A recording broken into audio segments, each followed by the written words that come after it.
How will it feel to face Kenta Kobashi in your house of ROH?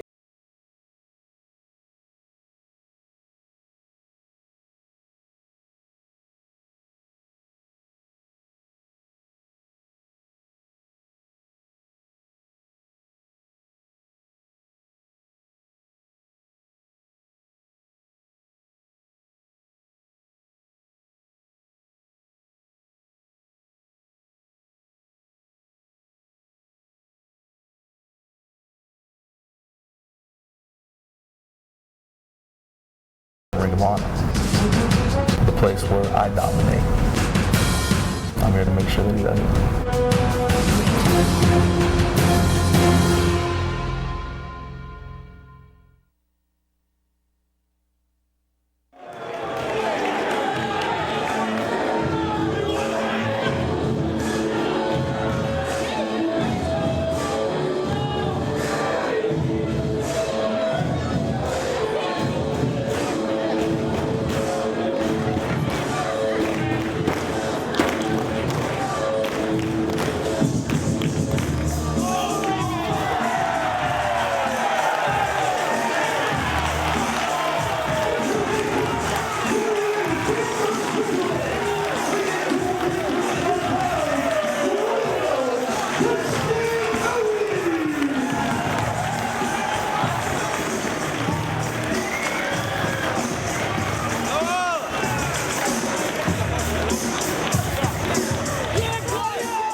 It is October 1st, 2005. We're in Manhattan, New York City, as Ring of Honor presents Joe versus Kobashi. Dave Prazak joined by Lenny Leonard, getting things started off with Colt Cabana taking on Double C, Claudio Castagnoli. Man, I am so excited. It is home sweet home weekend for me. Kicking things off, Colt Cabana and CC are going to go at it here. Colt Cabana not allowed to wrestle Homicide here this weekend in New York. Apparently threats received at the ROH offices.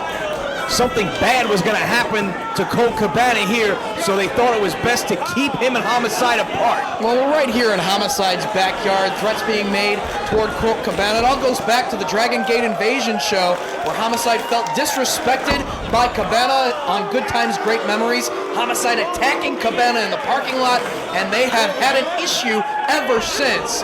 So on this evening, Cabana set for action against the European competitor out of the United Banks of Switzerland in Double C. CC trying to earn himself a regular spot here at ROH. He had a very impressive outing his first time out. He got another look here tonight, and it would go a long way for him getting another look, maybe a more permanent look here at ROH with a victory over a guy like Colt Cabana. Claudio had his debut matchup against Nigel McGuinness, a wrestler who likes to put the European style, the European influence to use, and Claudio certainly does as well, and we know that Colt Cabana has certainly added that aspect to his repertoire in recent months, as right now Colt Cabana keeping control of Claudio with the arm drag, holding onto the arm and barring. Yeah, Colt had that epic feud with Nigel McGuinness himself during the summer. Took a sabbatical, did Colt Cabana, went to Europe, tried to get a little more training in that style, so he was a little more prepared for a guy like Nigel McGuinness when he made his way back to ROH. So I'm sure that's going to come in handy against a guy like Claudio as well. Colt Cabana is really breaking out this year. Who will ever forget his win against CM Punk in Punk's final matchup in ROH at Punk the Final Chapter, and he almost beat James Gibson in a classic at the Dragon Gate Invasion show. And he's doing a very good job of utilizing the arm drag and the arm bar here against Claudio.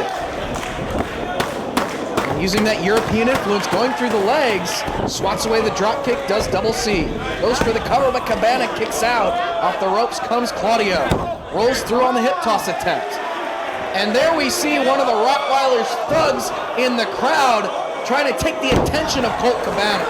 Yeah, Homicide being kept apart from Colt Cabana, but we couldn't stop those guys from buying a ticket, and they're going to do everything they can to get inside the head, obviously, of Colt Cabana here against Claudio. Nice monkey flip as Cabana exchanges a stare with that thug out in the crowd. He needs to stay focused on his opponent here. Well, the last thing he wants to do is take his attention away from Claudio, a guy who is primed for an upset here tonight. He needs this match badly. He's one of the young athletes that's being given an opportunity here in Ring of Honor to really show what he's capable of, and no better stage to do it than right here in Manhattan. All eyes are on Ring of Honor here tonight. That's a Kobashi in the house. Unbelievable. We've been hearing rumors for months that something big was coming. We had no idea how big it was going to be, and what a stage to put it on. My hometown, New York City. European uppercut from the most money-making man, Claudio Castagnoli, has Cabana right where he wants him. Yeah, Cabana tried to make that maneuver where he runs up the turnbuckles so he can come back down while he catches the guy coming in towards him and goes through his legs. Claudio saw him coming. Picture perfect European uppercut by the European competitor. Once again, just waylays him with that bolo uppercut. As the cravat here turns into a snapmare.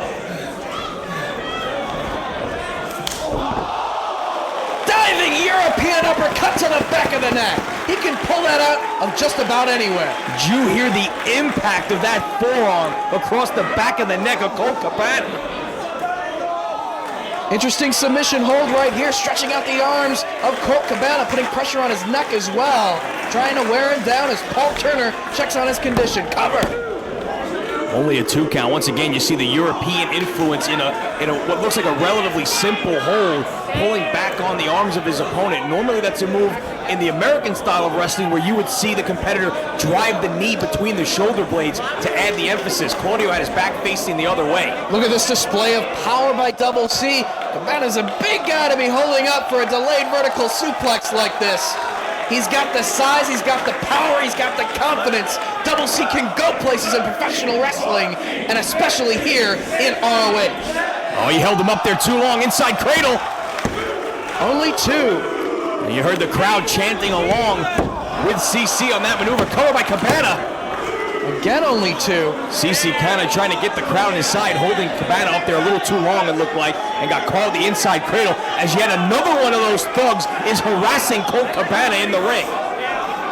Elevates Cabana and drops him face first to the canvas with the inverted suplex.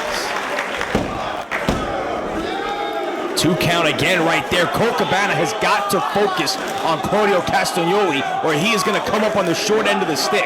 Whether Homicide is actually the opponent of Cabana on this night or not, he is going to get in his head and use his thugs, his fellow Rottweilers, to do it. And there we see another thug trying to take the attention of Cabana as Claudio out to the floor. Cabana with a back heel kick, standing on the apron, Claudio out on the floor. Claudio slides back in. Took too much time, did Cabana. Ducks the clothesline and connects with that one. Cabana up top. Missile drop kick connects. The mood is getting very ominous with these thugs. We better not have another night ruined by a Rottweiler riot. Just ridiculous, these guys. You know, you keep Homicide away from Colt Cabana, that's one thing. But these guys trying to interject and involve themselves by getting in the head of Colt Cabana is just too much. Cabana has got to stay focused. Double knees to the chest of Double C in the corner. Elbow to the top of the head by Cabana. He's got the momentum on his side here if he can stay focused. Sends him hard to the corner. But from behind. Cabana going for the lariat. Claudio ducked. K-Prada. Only able to get 2 as Claudio kicks out. Cabana's been putting that lariat to use to finish off his opponents as of late. European uppercut from Cabana. Not so bad. Yeah, you saw he did hit Ricky Reyes with that lariat just a week ago in that opening round matchup at Survival of the Fittest. He also used it against CM Punk to win one of those 2 out of 3 falls. Knee to the midsection by Claudio. Shake, rattle, and roll. A little homage to one of his trainers, the Honky Tonk Man. Not enough to put Cabana away. Double C with the cording hold. Cradles the legs. Got him up on his shoulders. Cabana staying on his feet. Series of elbows to the forehead of Double C. Going for the Colt 45. Oh, he's getting distracted again by that guy on the outside drawing at him. He's got to pay attention to CC. Crosses the arms. Pyramid powerbomb. The Ricola bomb from Claudio. And he got him! That's 3! Claudio Castagnoli with a big upset win. That's sure to earn him future bookings here in ROH. Colt Cabana better watch his back. This situation's getting scary.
three-way elimination matchup.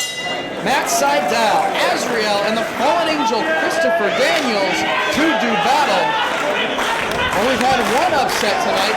We'll be seeing an upset streak here if either Azrael or Matt Sydal can come up the winner of this matchup against a veteran of the ring, such as Christopher Daniels. Yeah, both these young guys looking to make a name for themselves here at ROH. Christopher Daniels looking to get back into title contention, but all three of them need a win here to do that.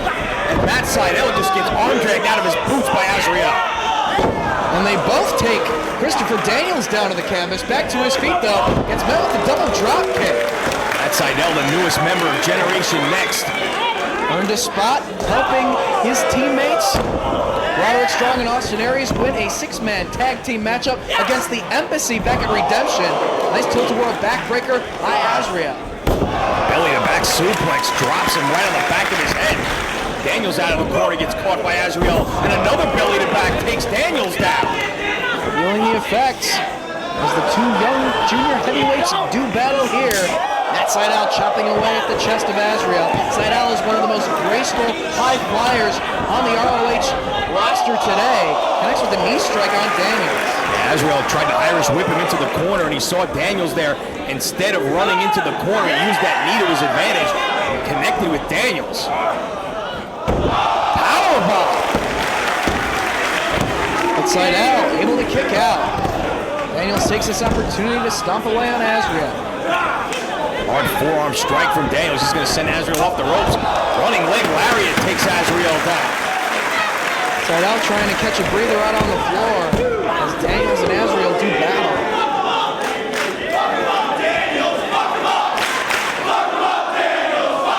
Crowd getting behind Christopher Daniels here in New York City. They are very appreciative of the efforts that Azrael has made in recent months, really coming into his own, really showing what he's made of. Nice reversal into the Hurricane Rana there by Azrael, taking Daniels off his feet. It goes right to work on Sydal in the corner. Hard chop after a boot to the midsection. Azrael effectively working over both of his opponents at once here, chopping away on Daniels now. Azrael is going to send him out of the corner. Runs into monkey flip there on the Sydal. Azrael catches it.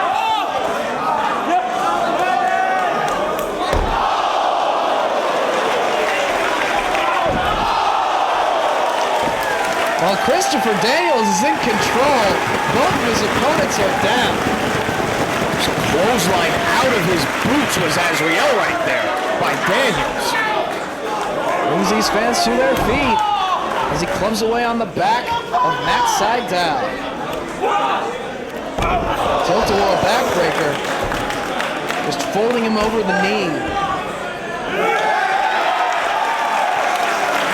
Again, elimination rules here in this three-way. Sydal hits the corner hard. Azrael still in a heap in the other corner. Hard chop to the chest by Daniels. First of the Irish whip by Sydal. He follows him in. Elevated up and over the apron. Left hand to the face of Daniels, and Sydal's going up top. Palm strike to the face. Well, he saw Matt Sydal was climbing up top, and Christopher Daniels knows just what Sydal is capable of off that top rope. Looking for a superplex. Matt Sydal trying to hold his ground and block. Headbutt by Sydal. He put on the brakes and just rocked him with a headbutt. Forearm shot. Daniels staggered and he's down. Fought his way out of that predicament. Azrael now trying to take advantage of the situation.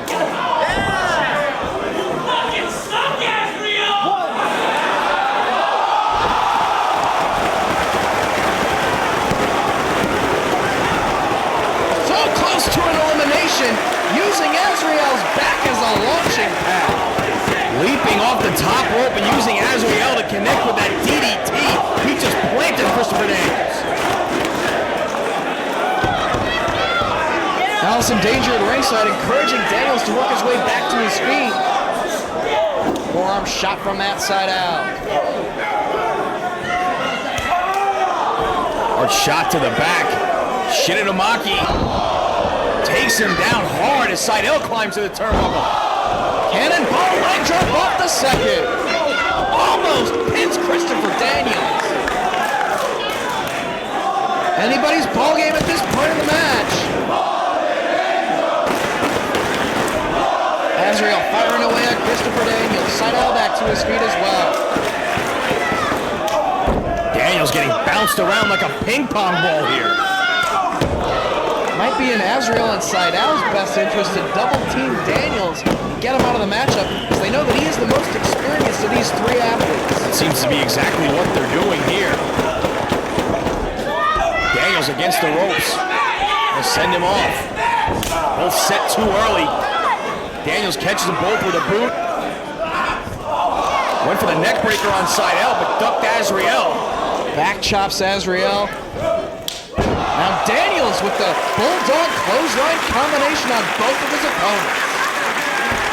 All three men down. Daniels struggling to get to his feet. Second win here for Christopher Daniels. Hard forearm shot knocks down Seidel. Back elbow takes down Azrael. And a clothesline knocks down Seidel. And one for Azrael folds him inside out. It's got Matt Seidel now set to the ropes. Blue Thunder powerbomb. No, Seidel gets his shoulder up. The newest member of Generation Next just barely able to get his shoulder up. Seidel looks so good in that six-man when the Abyss, the monster, was brought in by the Embassy, earning him his spot with a victory in that matchup. Clothesline off the top by Azrael. Cover. No. Only gets two. Azrael looking to follow up on Daniels. As Seidel trying to catch his breath out on the ring apron. Daniels pitched to the floor. No, saves himself on the apron. Misses the shoulder block, gets caught with a boot from Azrael and a neck breaker. Daniels hung up in the ropes. Azrael looking to take advantage. Double stop.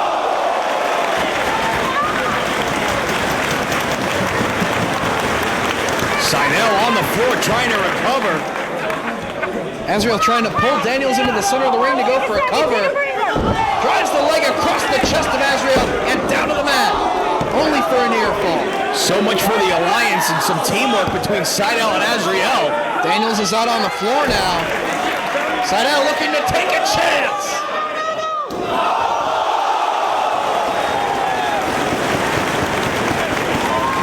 Hurricane Rana on the floor. The chance paid off for Matt Seidel. Leaves Azrael inside the ring while Daniels and Seidel battle on the floor. Azrael takes to the air. Seidel smartly getting out of the way, leaving Christopher Daniels to absorb all of that blow from Azrael. Daniels laying on the floor here as Matt Seidel back inside the ring. Azrael back underneath the bottom rope himself. All three of these guys paying the price here. The two youngsters are going to go at it with Daniels on the floor. Seidel and Azrael trading forearm shots. Azrael getting the better of it here. Step up Enziguri rocks Seidel. Staying on his feet, but out on his feet. And that took him down. So close to our first elimination. 2.5 again. Seidel able to dig down and kick out. Matt Seidel likes to put that top rope belly-to-belly suplex to use. As well, the Here It Is driver, the half Nelson pump handle slam. Azrael catches him coming in with a boot. Seidel with a chop. He's going to go up top. Be looking for that belly-to-belly you just talked about here. If he can get him in the position, forearm strikes, trying to soften him up. Seidel up top.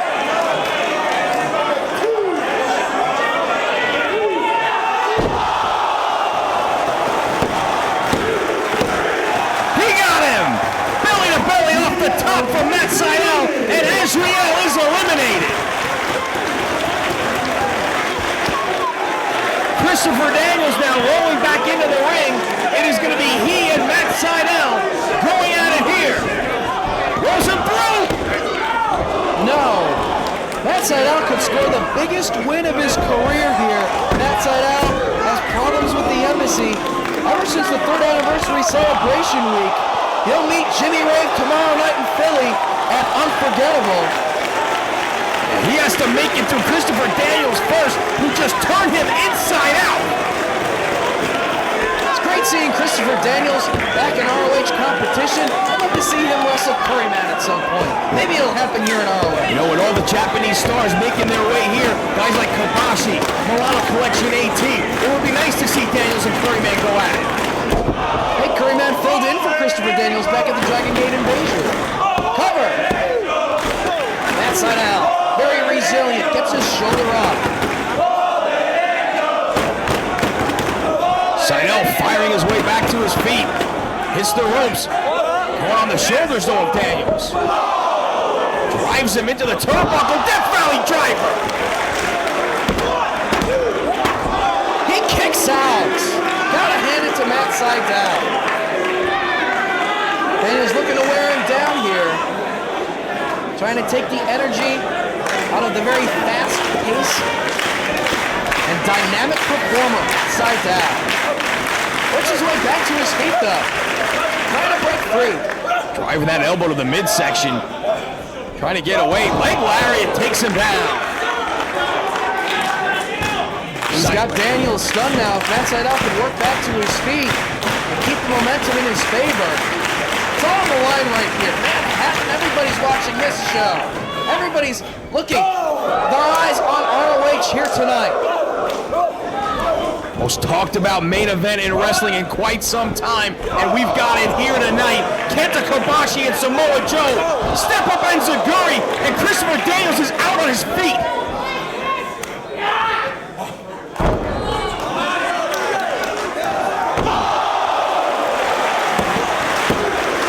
Standing moonsault gets him 2.5. So graceful in his aerial offense, Matt Seidel. This kid gets more and more impressive every time out here at ROH. We talk about wins meaning everything here. What a win this would be for Seidel. Crossbody off the top. Again a near fall. Claudio Castagnoli already scoring an upset win in our opening contest. Can Matt Seidel do the very same here against Christopher Daniels? Daniels pops up, forearm shot and a chop, sends him to the corner. Nobody there. Oh, bridging back, trying to keep the shoulders down. But Daniels able to maneuver his way out of that pinning predicament. Snapmare by Daniels escapes. Back body drop, Seidel lands on his feet, catches the boot to the midsection. Angel's Wings!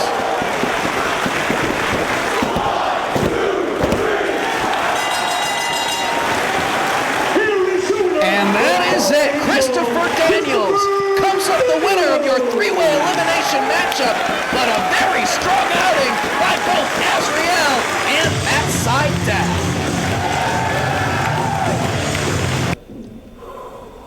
You know, it's a big weekend for James Gibson. It's no secret, this is my last weekend with Ring of Honor.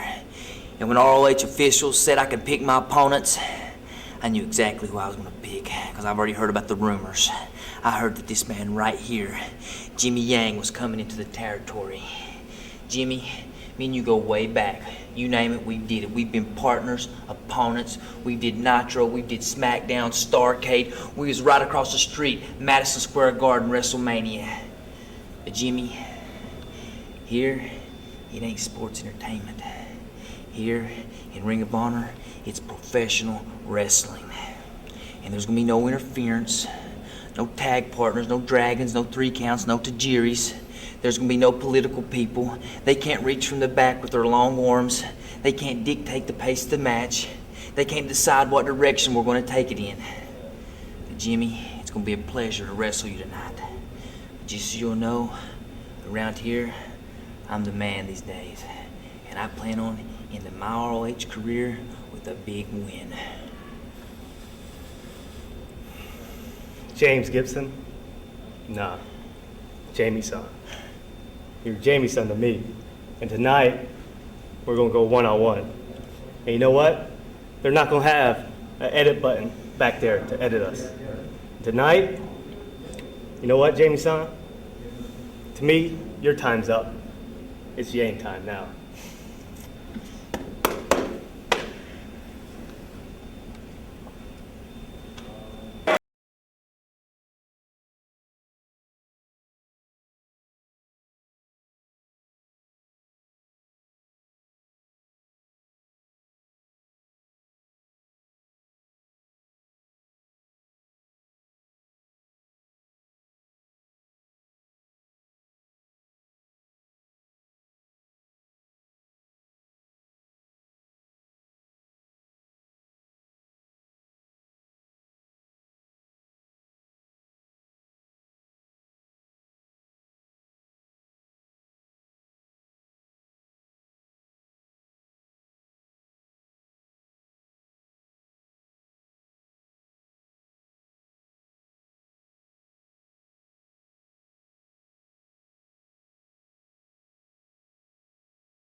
Good to be back.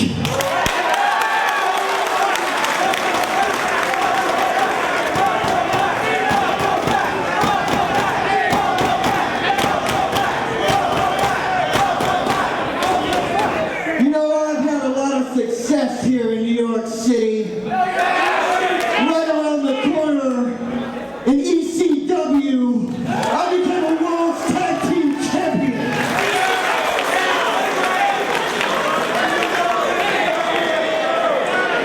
So I didn't come all the way over here to New York one more time for a singles match. I came here to win the titles again.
what was supposed to be a singles competition between the returning Tony Mamaluke and Sal Rinauro has turned into a matchup for the ROH Tag Team Championship, deciding to form an alliance rather than face one another and accept the open challenge laid out by Jimmy Jacobs and BJ Whitmer. You got to give Jacobs and Whitmer credit. Anytime you put an open contract out there, you have no idea what you're getting yourselves into. And what they've gotten themselves into is a match against one half of the former ECW Tag Team Champs and a young up-and-comer Sal Rinauro, who was a former FIP Tag Team Champion not too long ago with Spanky. Sal Rinauro had a strong showing at Survival of the Fittest during qualifying match competition, looking to build his name on the independent scene and work his way into a permanent ROH roster spot. And a veteran of the ring such as Tony Mamaluke as his tag team partner, a very wise decision on his part to even form this tag team.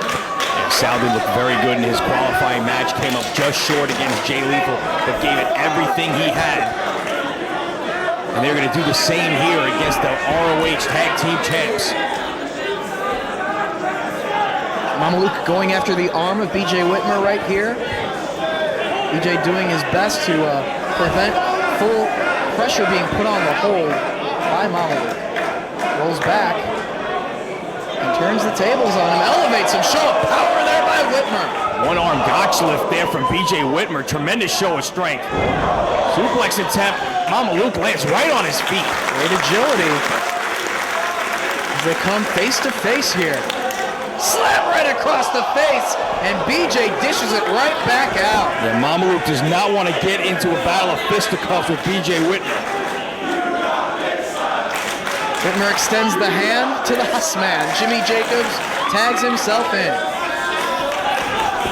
And Sal Rinauro brought into the matchup as well.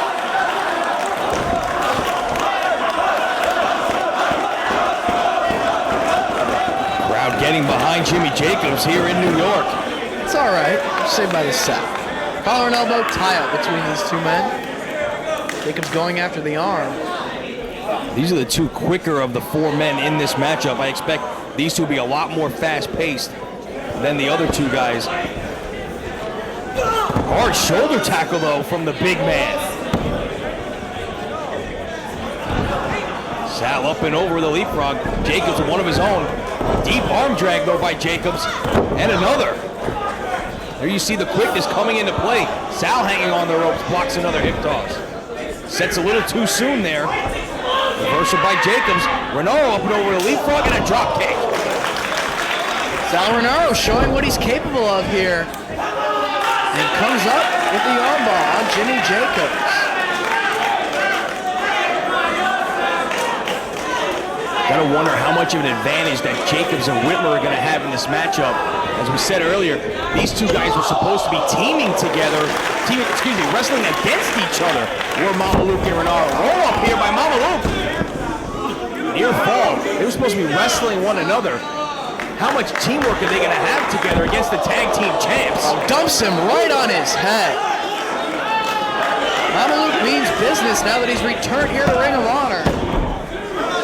Immediately going after gold. Of course, BJ Whitmer returning from yet another tour of Pro Wrestling Noah in Japan. Whitmer and Jacobs, two-time ROH Tag Team Champions, including a very memorable victory over Jack Evans and Roderick Strong back at Manhattan Mayhem at our first event here at the New Yorker Hotel. Dragon screw leg whip from Mamaluke. Jacobs hits that bottom rope. Luckily for him, he missed the turnbuckle. Rolls him up, though. Only gets two. Basement dropkick from Mamaluke right on the knee of Jacobs. And going after that leg right now. Of course, Jacobs and Whitmer have also defeated the Second City Saints, Lacey's Angels team, Carnage Crew, Jay Lethal, and Samoa Joe back at the Best of the American Super Juniors show to initially win the Tag Team Championship.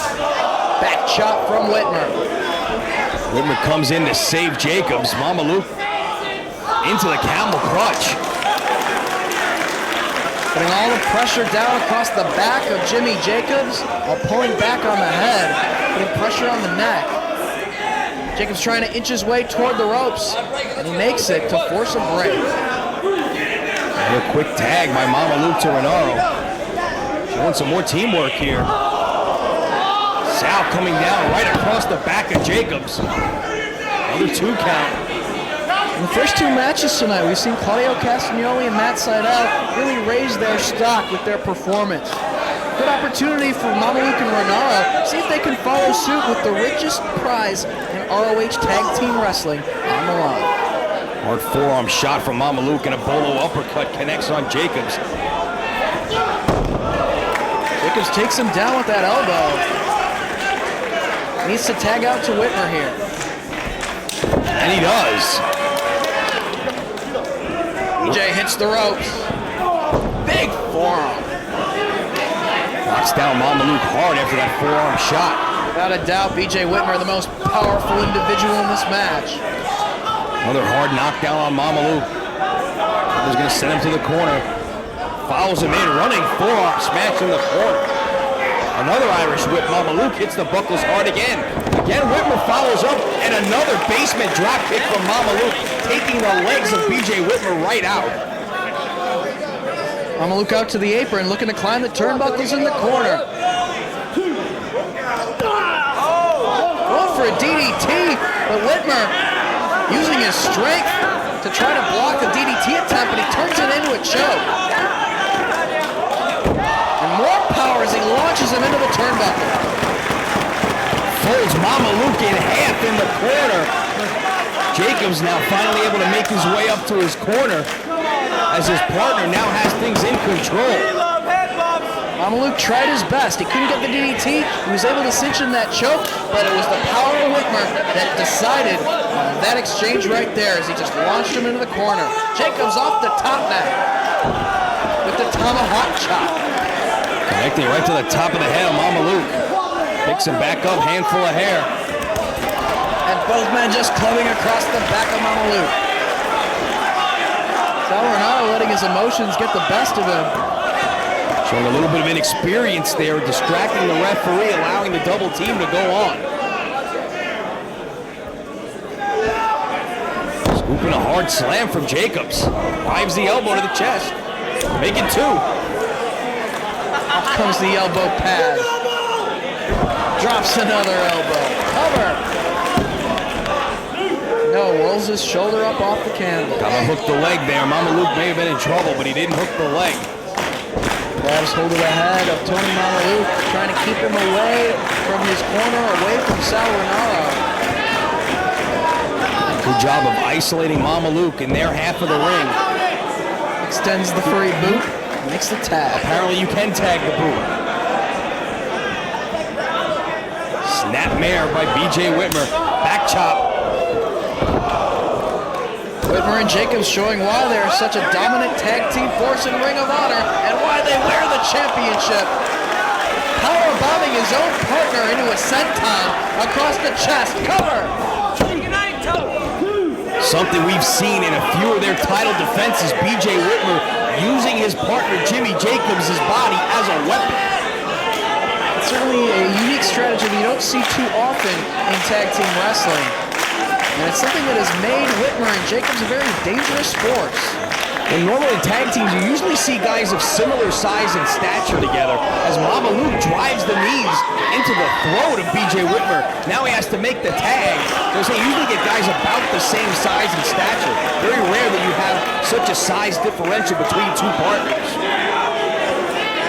It's the differences that almost bring out the best qualities in both Whitmer and Jacobs. Renaro, the legal man. Hurricane run off the top, but Whitmer is able to make the tag to Jacobs. Renaro set to the ropes, staying on his feet.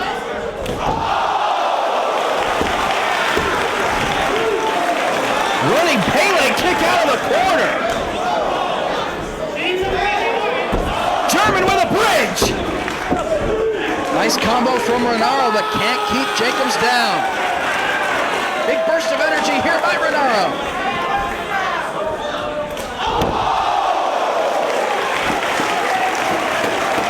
Caught with the spear by Jacobs. Renaro took a chance, came springboarding off the second rope, and just got caught right out of midair. Makes the tag, does Jacobs to Whitmer. Hits the ropes with a lot of velocity and a hard kick to the face. Oh, I thought that was it. Renaro showing just how much he wants to wear a championship here in ROH. Nice suplex from Whitmer, holding onto the head. Northern Lights with a bridge. He gets 2 out of it. Nice suplex combination off the snap into the Northern Lights.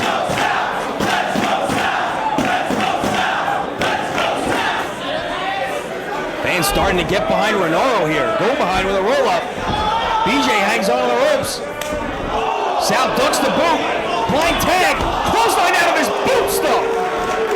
But Tony Mamaluke is the legal man out on the apron. I don't know if Whitmer realizes it. No, he doesn't. Mamaluke coming in behind him. Hard kick to the ribs. Just measuring Whitmer for these kicks, but he's back to his feet.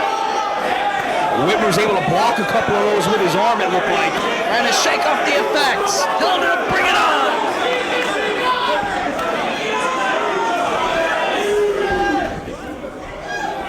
Able to avoid Whitmer's offense. Goes right after the arm. Mamaluke focusing on the arm of BJ Whitmer. He rolls forward to relieve the pressure on the hold. Mamaluke keeping hold of the arm. Whitmer had a chance to get to the ropes there and didn't take it. Instead chooses to roll through, but gets caught in a triangle choke. Got in the middle of the ring too. Whitmer trying to use his power once again. And drives him into the top turnbuckle. Jacobs makes the tag. He's going up. They like to use that Doomsday Rana to finish up their opponent. Also a Doomsday Contra code. Looks like that might be what they're going for right here. The headbutts now from Tony Mamaluke. Saves himself. Powerbomb from Whitmer. So much for saving himself. And again the strength of BJ Whitmer. Mamaluke fighting with everything he's got. Doomsday Rana.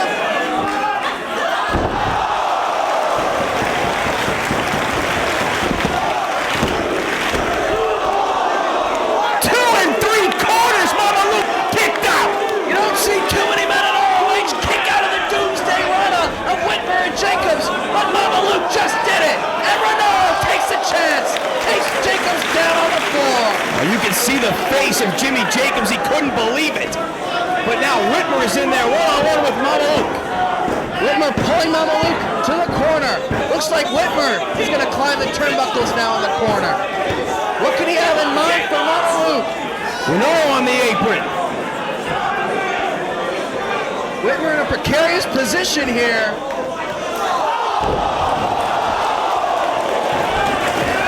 Springboard drop kick and Whitmer crashes down to the floor.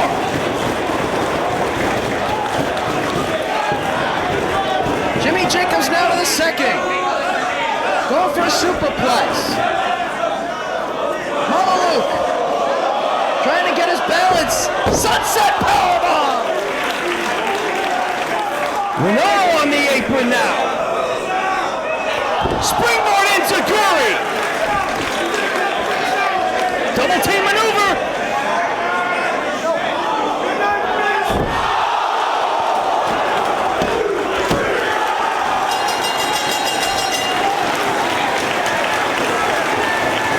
We've got new ROH Tag Team Champions, Tony Mamaluke and Sal Renaro, with the double Rubik's Cube driver, have just beaten BJ Whitmer and Jimmy Jacobs. Yet another upset here in Manhattan.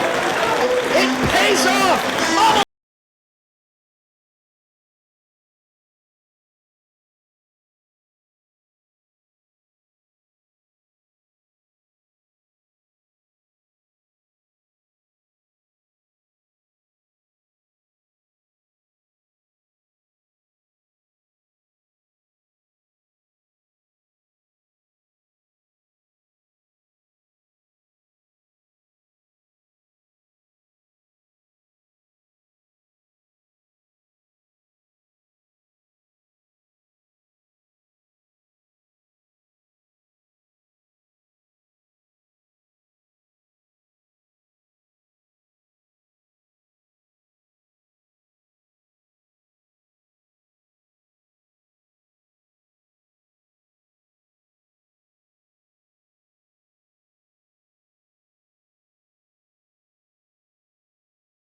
pinfall or submission attacks.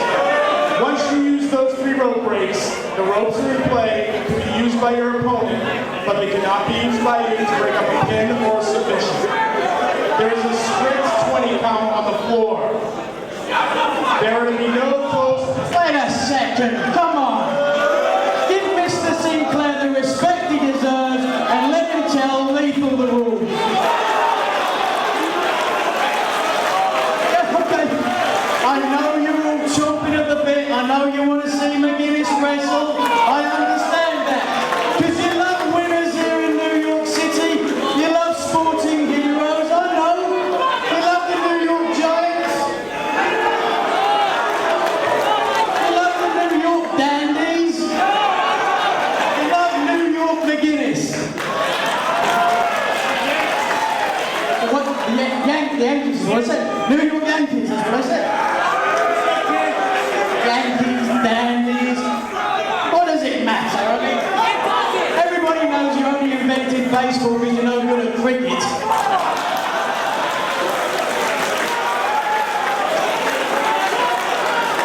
So let's let Mr. Sinclair finish the rules, because Jay Lethal's not the sharpest knife in the drawer. I don't want you at a disadvantage, because you know and everybody else knows he's going to need every advantage he can get, because I am the best pure wrestler in the world. I am the best there is. I am the best there was.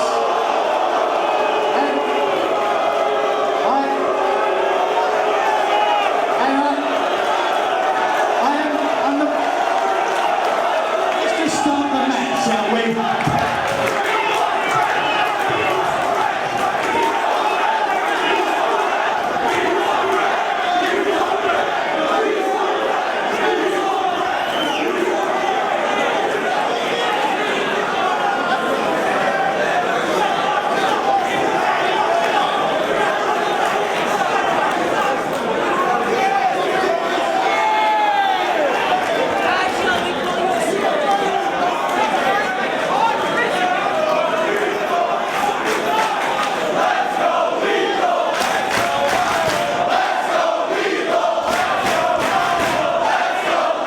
The code of honor is followed as Nigel McGuinness puts the Pure Championship on the line against a former Pure Champion himself in Jay Lethal. Jay Lethal was a Pure Champion, like you said. He lost his title in this very building at Manhattan Mayhem to Samoa Joe. One of the most celebrated Pure title matches in ROH history. It was absolutely tremendous, and I'm sure this match is going to be every bit as good, as Nigel McGuinness has been on quite a roll as late here in ROH. Trying to quiet these fans down a little bit. A lot of Jay Lethal fans in the building here tonight. Of course, Jay Lethal won the Pure Championship at the Trios Tournament show from John Walters. Nigel holding onto the side headlock down on the canvas. Head scissors utilized by Jay Lethal to maneuver his way out of it. Sinclair right there checking on the shoulders of Nigel. Nice bridge. Look at the neck strength of Nigel McGuinness. Unable to break the hold. Finally able to get his way to his feet.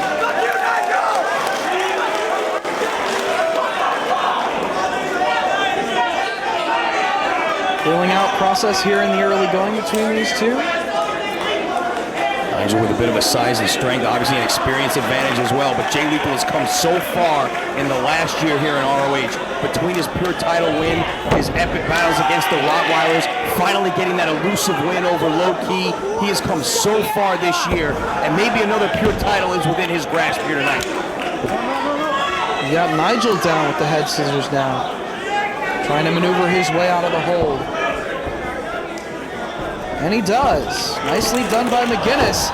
But as he was about to celebrate escaping the hold, he left himself wide open for that drop kick from Lethal. Oh, Nigel saw it coming. He wanted no part of that chop, so he thought better of it and walked away.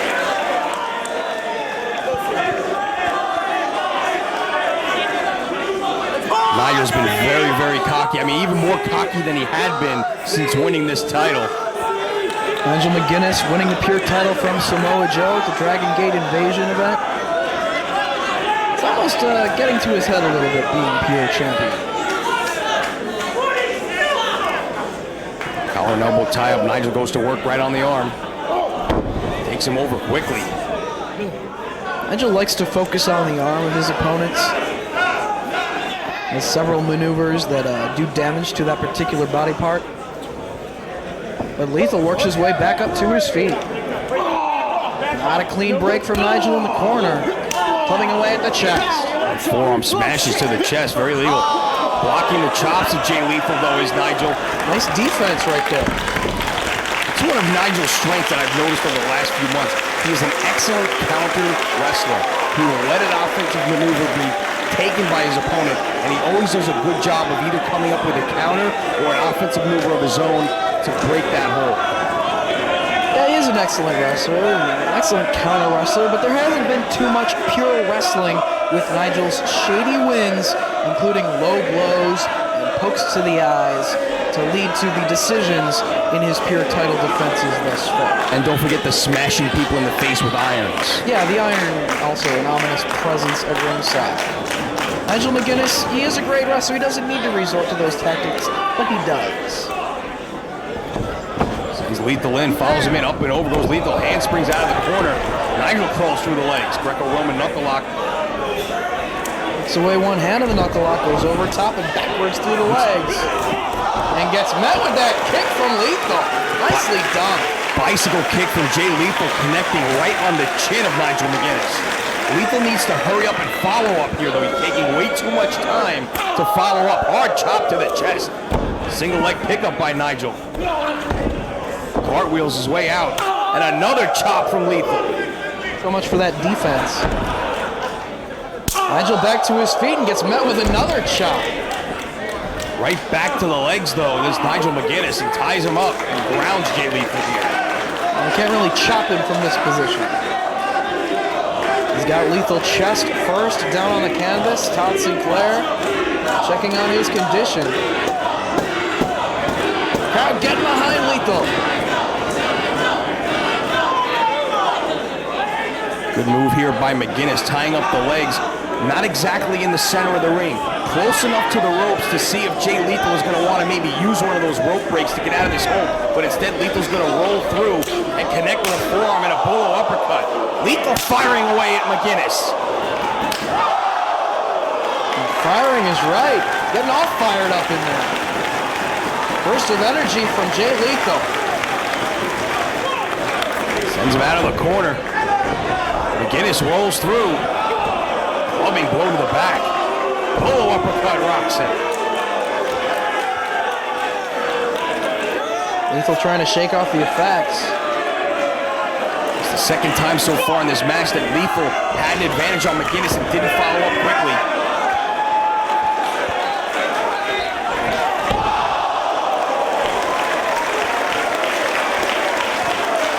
Nigel likes to put that headstand in the corner to use to bait his opponent into coming charging right into the kick. And Lethal fell for it right there. And Nigel standing tall inside the ring. Of course, pure title matches, 20 count on the floor. And the title can change hands on a count out should Nigel get counted out here tonight. Jay Lethal in a heap on the floor here in Manhattan. Caught with that mule kick in the corner.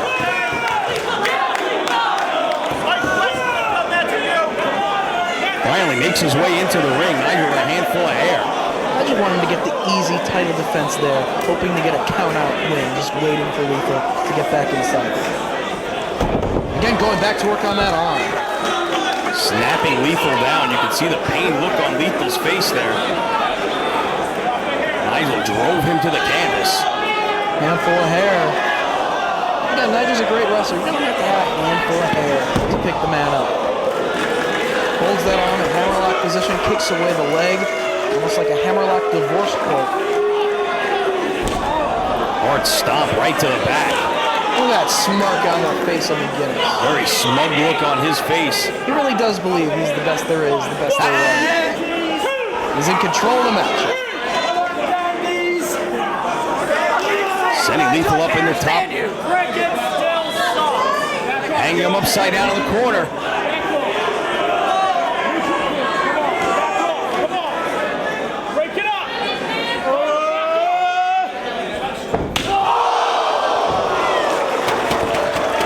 Listen to the impact on the back of Jay Lethal.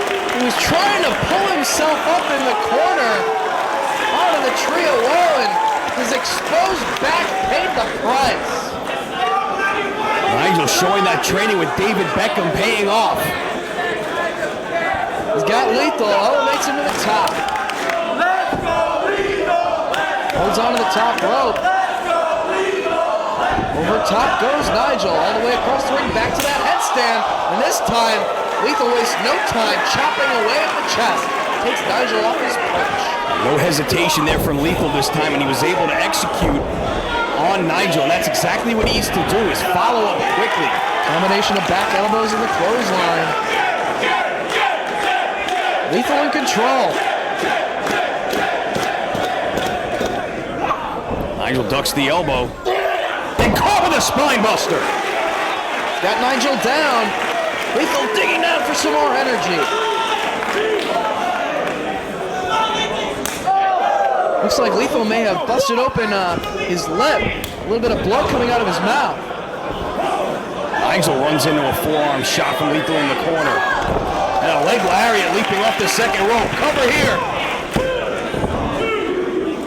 And only a 2 count. Lethal doing his best here to regain the Pure Championship. He's got to forget about that laceration on the inside of his mouth and stay focused on his opponent here. That might have been that mule kick to the face when he ran into the corner. May have either loosened the tooth or might have bitten his tongue there. Going for the Dragon Suplex. Full Nelson broken by Nigel. Running suplex from Lethal. Going up for the headbutt. Nice show of strength there from Lethal.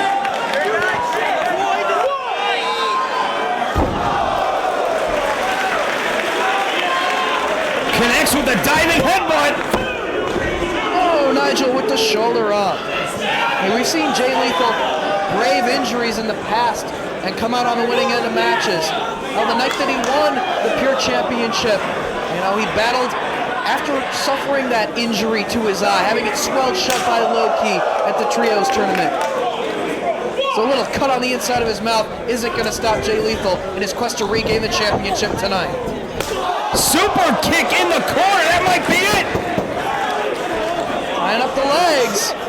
Trademark Jay Lethal submission hold right here. Pressure on the legs as well as stretching out the arms here. Referee asking, does Nigel need to give it up? Trying to make it to the ropes.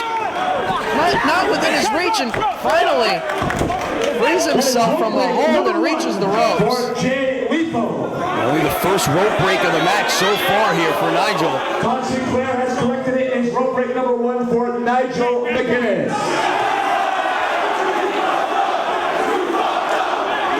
Lethal grabbing hold of the leg of Nigel McGuinness, holding onto those ropes to prevent from being pulled back into the center of the ring. Nigel just grabbed the iron. He's got that iron in his hand, and the face of Jay Lethal just driven into that iron, and the referee didn't even see it. Oh, come on! Come on! Nigel wrestled a great Pure matchup and then wins by cheating. This has to stop. Todd Sinclair having a rough night, it looks like. First he messed up on calling the rope break, and then he gets himself out of position for Nigel McGuinness to use the iron and pick up the cheap win over Jay Lethal.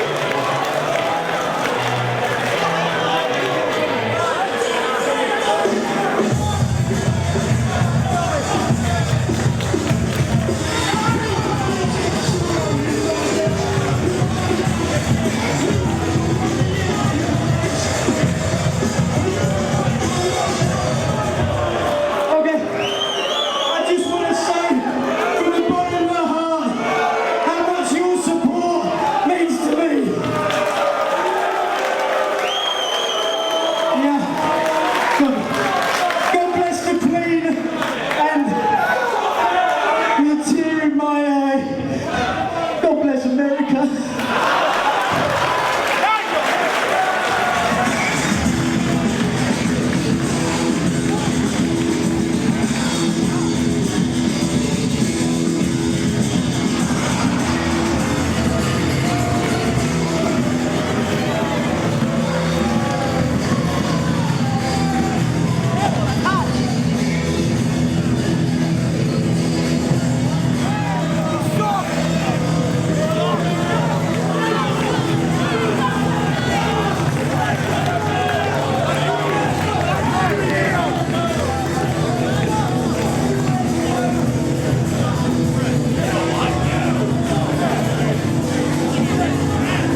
The war between the Embassy and Generation Next continues here tonight, singles style, as the crown jewel of the Embassy, Jimmy Ray, is set to take on Roderick Strong.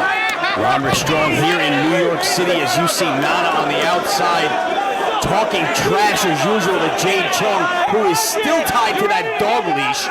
Roderick Strong coming off the biggest win of his career 1 week ago, winning survival of the fittest, knocking off 5 other athletes, including his partner, his teammate in Generation Next, Austin Aries. Speaking of Austin Aries, he is currently sidelined with a back injury sustained during the course of survival of the fittest. Of course, absorbing that chair shot to the back from Jimmy Rave caused Jimmy Rave to lose the matchup against Aries via disqualification because the referee saw the chair shot, and of course the other competitors focused on that injured back of Aries, and that has put him out of action for this big weekend here. Yeah, the chair shot from Jimmy Rave to Austin Aries that did the damage originally was supposed to be behind the referee's back. However, the interference attempt by Jade Chung seemed to backfire on the Embassy. Yeah, Jade Chung was supposed to distract the ref so that he could use the chair. But, you know, where's the honor in using a chair to earn a victory? It's the tactics of the Embassy that just disgust everyone. And the fact that Nana was manhandling Jade Chung for months at ringside. And ROH officials said that he can no longer put his hands on her and mistreat her at ringside, so he's just rubbing it in their face with this dog leash. So he's not physically putting his hands on her, he's just dragging her around on a dog leash with that sheet wrapped around her. Yeah, there is no depths that Prince Nana will not stoop to. Whether it's bringing in hired guns like Abyss to try and take out Generation Next, or wrapping this poor girl in a sheet and dragging her around like an animal at ringside, there's nothing he won't stoop to. He's got her in that sheet because he doesn't feel that the fans are worthy of looking at her. You know, at first it was, oh, the Embassy's footstool was pretty hot. And then we start, you know, feeling a little bit sorry for Jade Chung and the mistreatment, and now he takes away the fact that she wears some revealing clothing from time to time. It's just disgusting. But getting back to the match, side headlock grab by Jimmy Rave on Roderick Strong inside the ring. And you know, you called Survival of the Fittest last week in Boston the biggest night, the biggest win of Roderick Strong's career, but just about a month prior to that he had that biggest win of his career up until that point, defeating Matt Hardy at Punk the Final Chapter in Chicago Ridge. You know, it's things like that, the fact that every month it seems like Roderick Strong is having another great match, or Roderick Strong is coming up with another big victory that makes everybody think, as you see them going at it with chops here in the corner, that makes everybody think that this kid is the MVP of ROH this year. Jimmy Rave surprisingly getting the better of that chop exchange until right then. Yeah, you don't want to go chop for chop with Roderick Strong. You will lose. It's those chops and those vicious backbreakers from Roderick Strong that just decimates his opponents. And Rave all the way out to the floor to get away from Roderick's chop onslaught. Trying to take a look, trying to cool his chest off. It's on fire right now. Roderick just waylaying him with those chops. Rave was getting the better of it for a split second or two, and then Roderick had enough and started firing back, and with authority. Jimmy Rave taking his time getting back inside the ring. Of course, Rave and Roderick Strong have met on opposite sides of some great tag team battles, particularly at Redemption, Night of the Grudges 2, and the Dragon Gate Invasion show. The Embassy Generation Next feud has escalated with each matchup. Rave in control with the side headlock down on the canvas right now. Wise strategy here by Jimmy Rave, trying to slow Roderick Strong down, keep him off his feet and eliminate some of those high-impact maneuvers. But Roderick able to get to his feet, sends him off the ropes. Quickly, Jimmy Rave takes him over with another side headlock. Of course, Jade Chung basically forced to be with Nana since home life is so terrible. You know, I've had enough of the mistreatment of her. You know, Matt Hardy had enough. Mick Foley had enough. I tried to put a stop to it. Hopefully, sooner or later, this young lady will realize she has to do something to get away from Prince Nana. You know, the last week, from what I've heard, has been hell for Jade Chung. Nana's just tortured her after she didn't distract the ref at the right time last week at Survival of the Fittest. I mean, you can't really blame Jade Chung for any of this. You know, he's just exerting his authority over her. Exactly. He knows that she's not in a position to fight back, and he uses that to his advantage, just like Roderick Strong is using that chop in the corner to his advantage as he is just punishing Jimmy Rave now. Jimmy Rave setting the buckle hard, and he just tumbles down to the canvas. Roderick in control. What velocity by Roderick Strong as he fires Jimmy Rave to the corner. He measures him, forearm strike from Roderick Strong. So many excellent outings for Roderick Strong during 2005. Great series of matches against CM Punk. And of course, these big victories in the past few months really elevated Roderick's stock in professional wrestling. Roderick, I think, actually had a bit of soul searching in the middle of this year.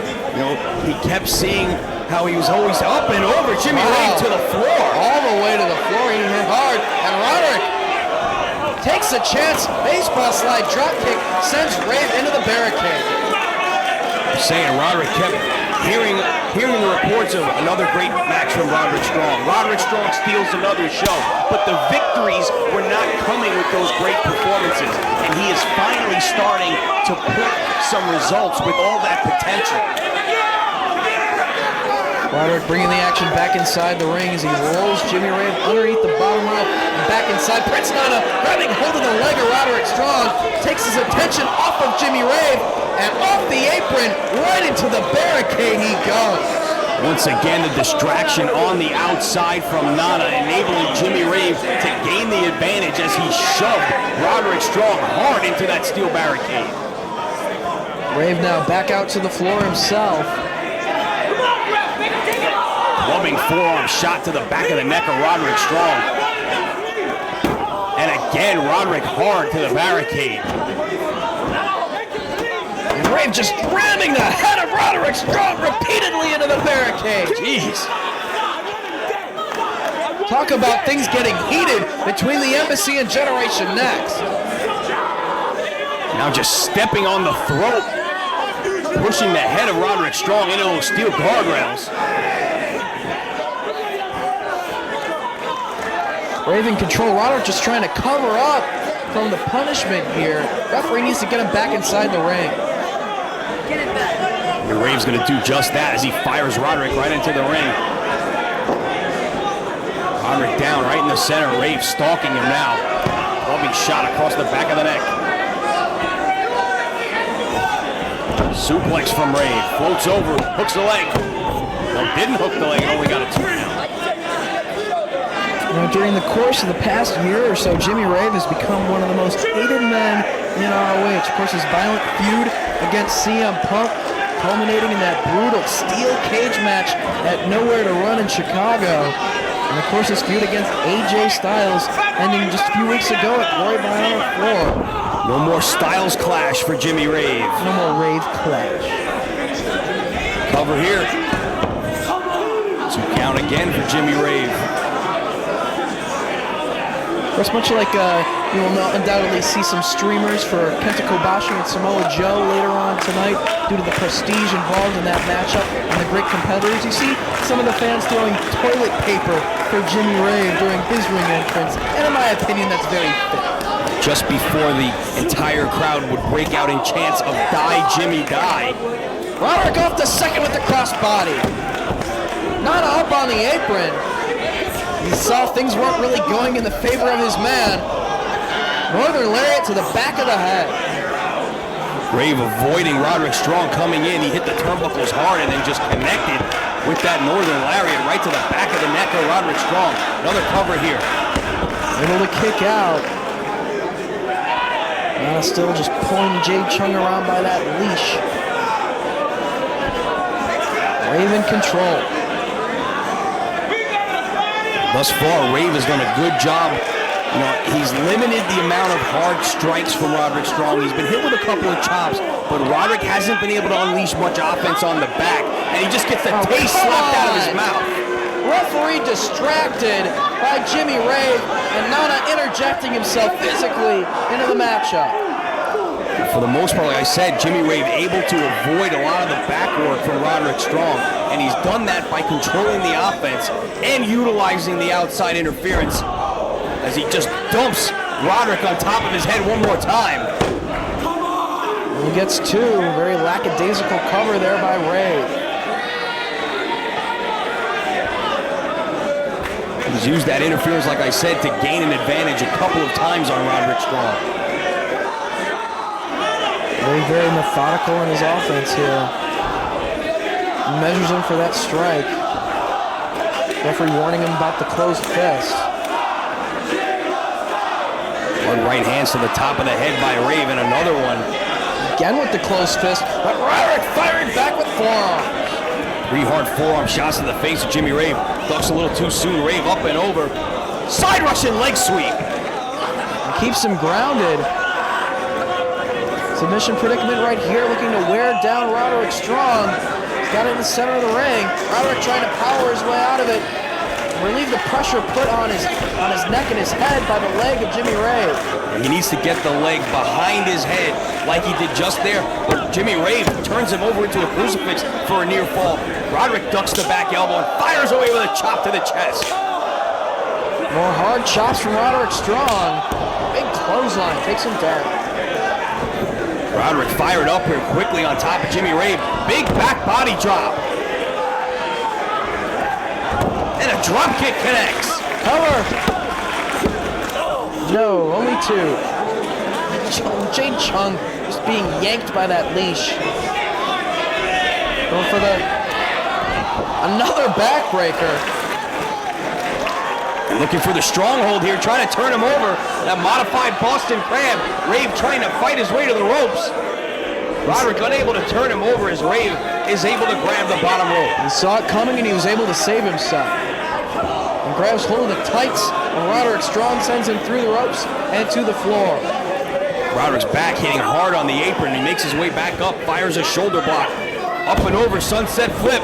Rave sits down and grabs the ropes. He's got the ropes! And the referee saw that. Good officiating by Mike Keener right there. Running knee. Hooks the leg. No, only two. Series of near falls for Jimmy Rave right there. Only able to get 2.5. Roderick able to kick out.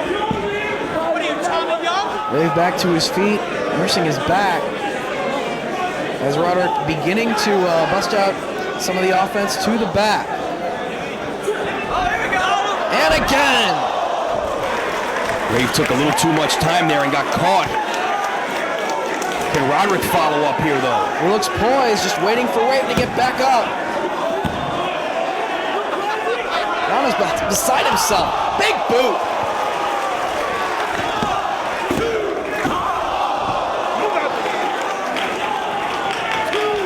Another 2 count for Roderick Strong. So close. High impact maneuver. But can't put him away. Leaping forearm. Another backbreaker. 2.5 again. Rave kicks out. Roderick Strong now going to work on the back of Jimmy Rave. Needs to try to go for that stronghold once again. He's hit several more backbreakers on Rave, trying to soften him up. Going for the half Nelson backbreaker. Rave blocks. Spear from Jimmy Rave.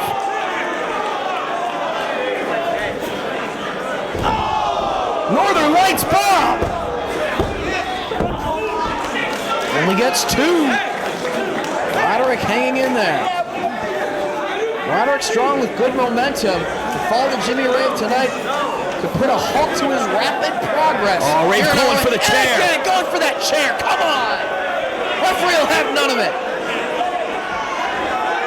Fighting over the chair. They turn around, Jimmy Rave.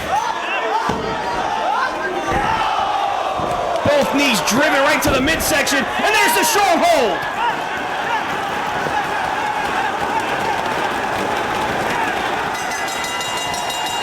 He taps Roderick Strong with the victory. By submission, Roderick Strong.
Finish him. Finish him. Finish him.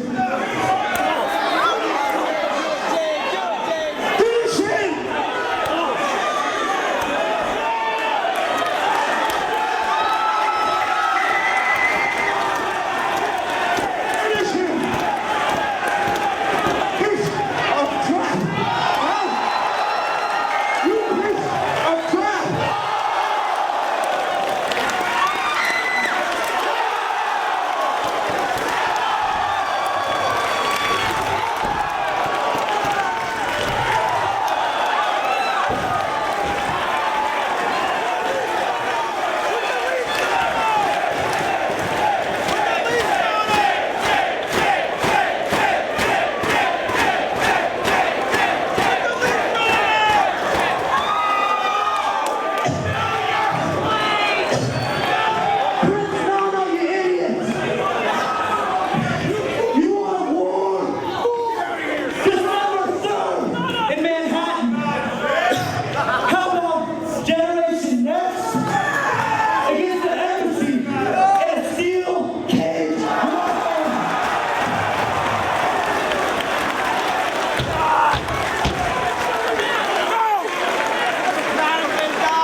We are at intermission here in Manhattan. Kenta Kobashi versus Samoa Joe coming up soon.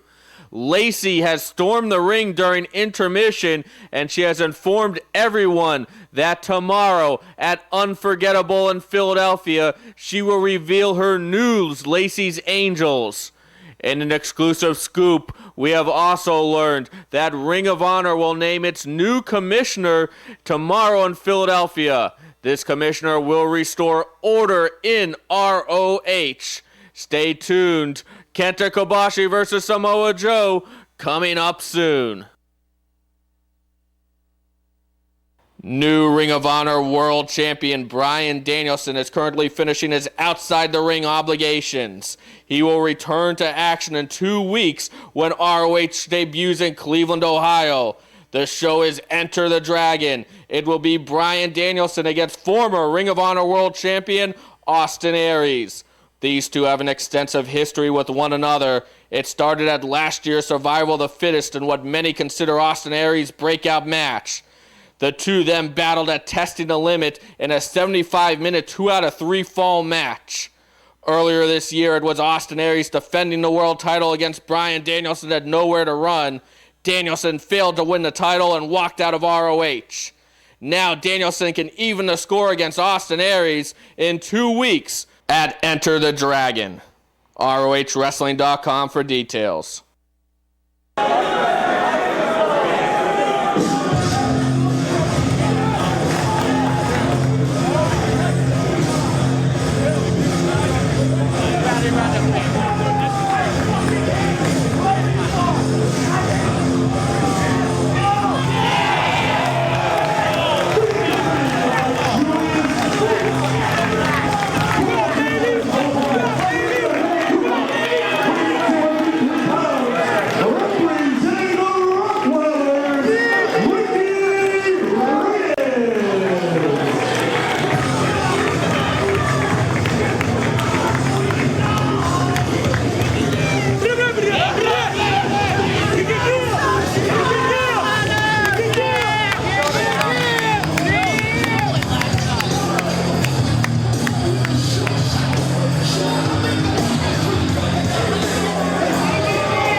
Intermission. I'm Jimmy Bauer and Dave Razak. I've decided to join you for this match. I know it's a big party in the locker room tonight, Bauer. It's Ricky Reyes taking on Pelly Primo from the second graduating class of the ROH Wrestling School.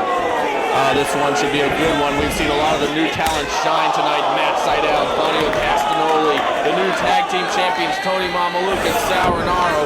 New talent shining from top to bottom. do the same. Boy, it's great to be on this home release, Dave. Pele Primo, a small individual, but he can absorb a lot of punishment and keep fighting. He's got a lot of heart. You know, I almost don't want to leave the broadcast booth. Whoa! He gets folded in half really well as well. Kelly better start mounting some offense pretty soon.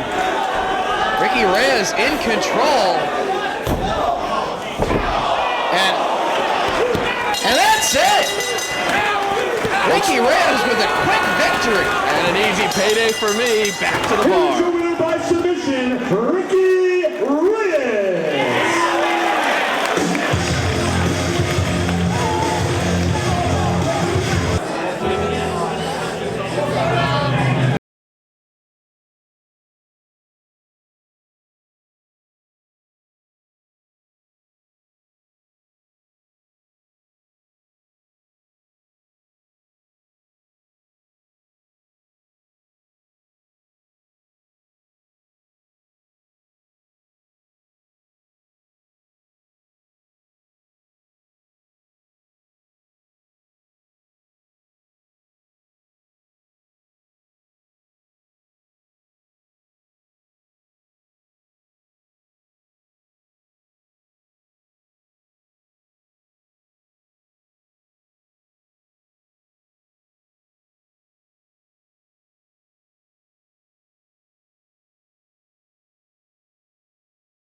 champion James Gibson fulfilling his final 2 obligations to Ring of Honor before heading back to WWE. He was able to select his final 2 opponents for this weekend, and tonight he selected his former partner, a man he knows very well, in Jimmy Yang, making his ROH debut. Very excited to see Jimmy here. He and Jamie, of course, former members of the Young Dragons a while back, and they are very much looking forward to this matchup. We still don't know who Jamie's last opponent is going to be tomorrow in Philadelphia. We should find that out later on tonight, but it is going to be Jimmy Yang here tonight. You know, Jimmy Yang is in much the same position as James Gibson was when he made his way to ROH during early 2005, making his debut at the 3rd anniversary celebration part 2 in Dayton, Ohio against Spanky. Had a breakout match, and that was really the start of James Gibson reinventing himself in ROH competition. You know, going at it without any restraints, without any boundaries put on his wrestling style. And Jimmy Yang making his way to ROH, looking to do very much the same thing that James Gibson did during the early half of 2005, here in late 2005 and into the future. Yeah, he is very much looking forward to making an impression on the fans of Ring of Honor, on the fans watching this at home, as well as the ones here in New York tonight for this great night for us here at Ring of Honor. Kenta Kobashi in the main event against Samoa Joe still to come. Did you see the ring jacket? Oh, that jacket that he wore to ringside. And the only other time that Jimmy Yang wore that jacket was WrestleMania 20, which shows just how important his ROH debut means to him. And I don't know who has the more fashionable jacket, Jimmy Yang or Bryan Danielson with that maroon jacket. Takes him over with the side headlock takeover. Jimmy Yang in control. Has Gibson down on the canvas with the side headlock.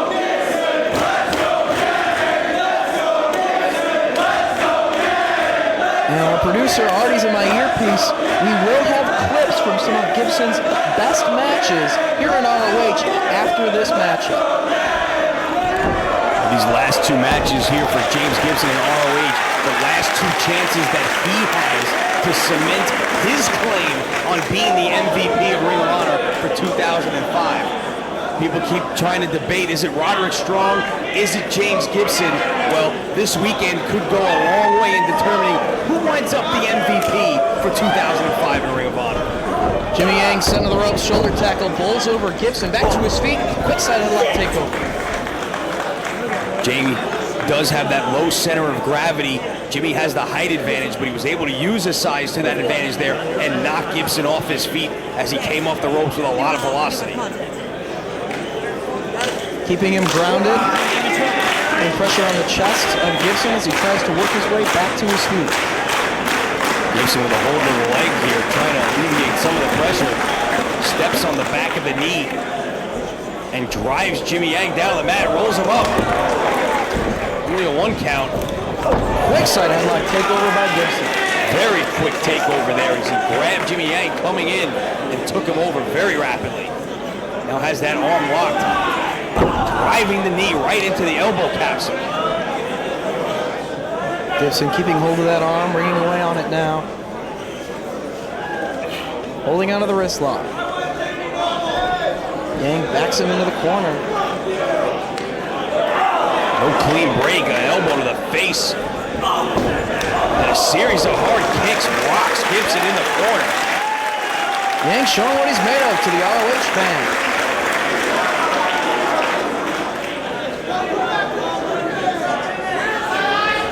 Picking Gibson back up. Keeps hold of the wrist and takes him over. Paso into the ropes. Brings off the ropes and takes Yang over. Neck breaker from Gibson.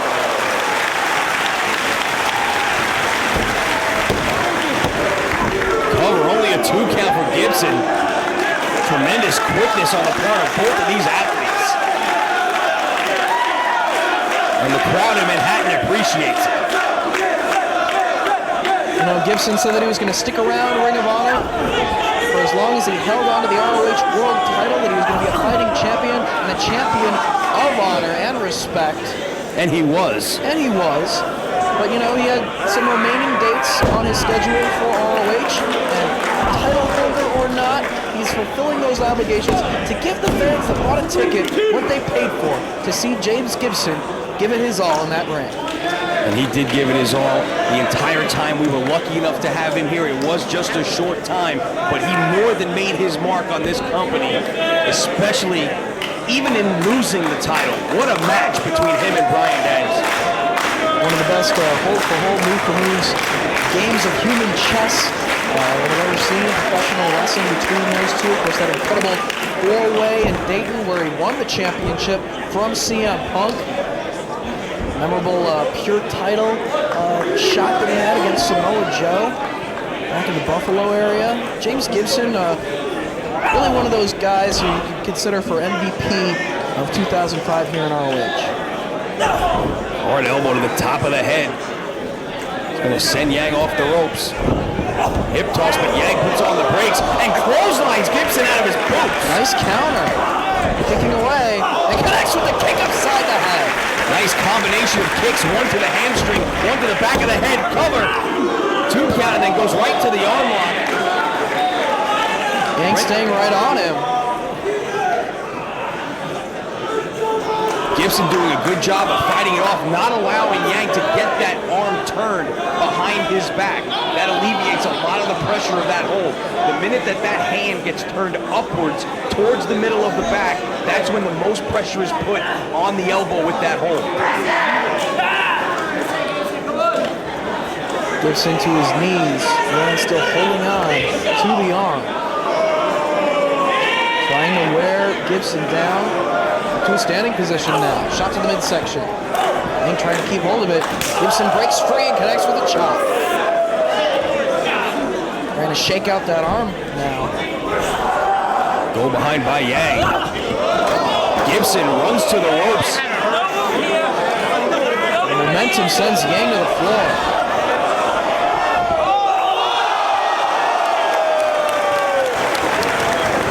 Up and over into the front row in Manhattan. When you buy a front row ticket to Ring of Honor, you get what you pay for.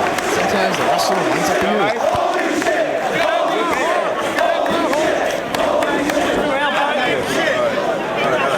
Putting it all on your line here. And a lot of guys, when they're in a company and they know they're finishing up, they have their last few dates before they're about to go elsewhere. You can sense that they're not going to give it their all, that they're going to mail it in. I've only got a couple of shots left. Let me get my paycheck and get the heck out of here.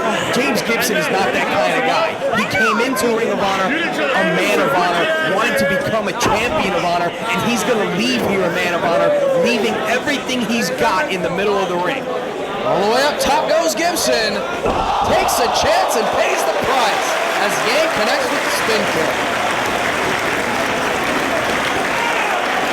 Both men are down as the referee applies the double count. Checking on their condition here. That dive into the crowd, it just shows just how much we've got these fans jam-packed into the New York Hotel here to see Kobashi and Samoa Joe. Capacity crowd on hand here, and they are in for quite a treat in just a little bit. A matchup that's been so long in the making. We've been hearing rumblings for so long that this was going to happen, and it's finally here. Dave, I am so excited. Not much room to move around in this building. Just so many people want to see it. As Gibson hits the buckle hard. Good agility shown from Jimmy Yang. Super kick right on the chin. That might be it. Gibson able to kick out at 2.5.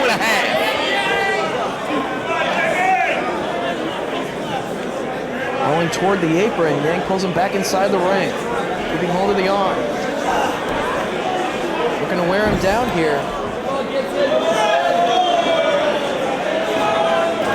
As that chin lock applied, he had been sitting down deeper in the back of James Gibson, forcing him to carry his weight. Now he's standing up a little bit, and it's allowing Gibson to get to his feet here and actually carry him into the corner and drives him into the turnbuckles. Freed himself from the hold, did Gibson.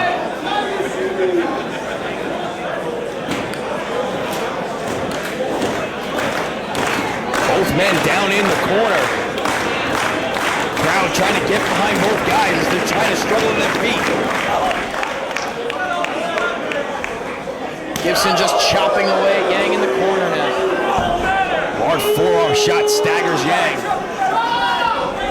Irish whip reversed. Gibson puts on the brakes. Tries to roll through for a cradle. Sits down. Leverage goes back and forth between these two men as they exchange near falls. Neither man able to keep his opponent down for a count of 3. Gibson goes for a magistral. Another 2 count there. Didn't have it cinched in. Jackknife cradle. Look at the bridge from Gibson. Back and forth these two are going. Going for the backslide. Neither man able to get it. Double clothesline, both men down. Such a hard-fought battle here between these two athletes. You know, because of Kobashi and Joe battling it out in the main event, there's more international media here tonight than at any other ROH event in company history. Samurai TV is here to cover the event for television in Japan, plus Nippon TV, major network in Japan, here to cover the action.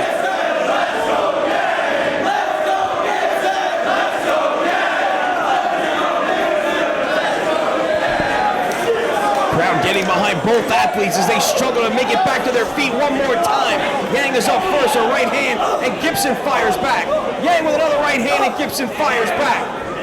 Both men leaving it all on the line here. Both men staying on their feet. Off the ropes comes Yang. Caught with that high knee from Gibson. Drives a forearm to the chin and sends him off the ropes. Back elbow knocks Yang down. Gibson's starting to turn it up a notch. Getting his second win here. Big back body drop.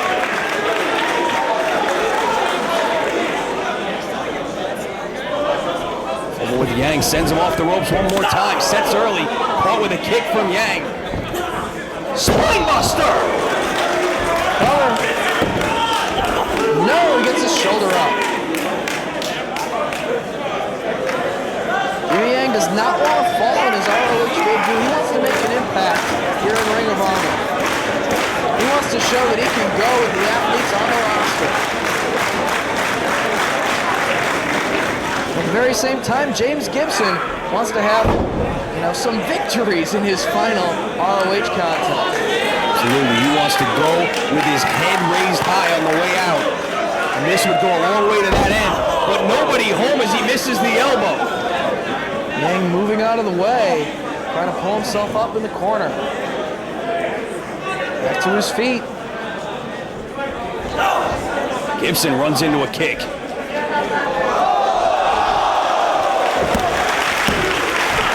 Picture perfect moonsault, only able to get 2.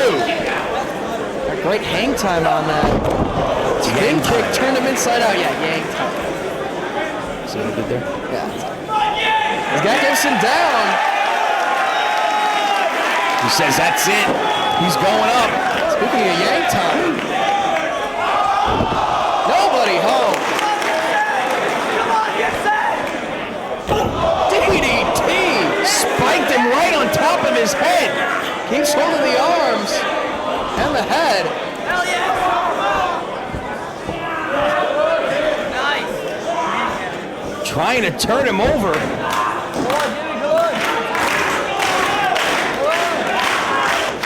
Crowd getting behind these two. Those arms butterflied. Could be looking for the Tiger Driver. Yang puts on the brakes. And gets caught in that front choke.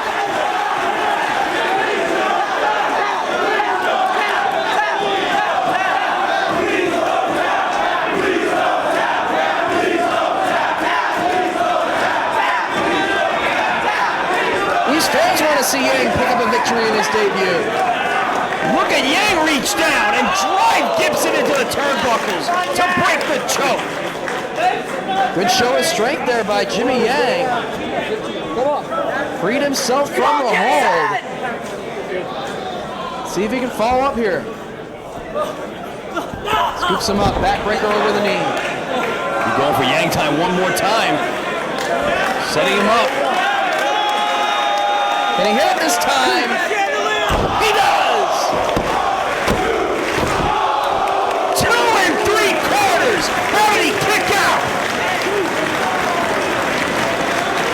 Both men are down. here.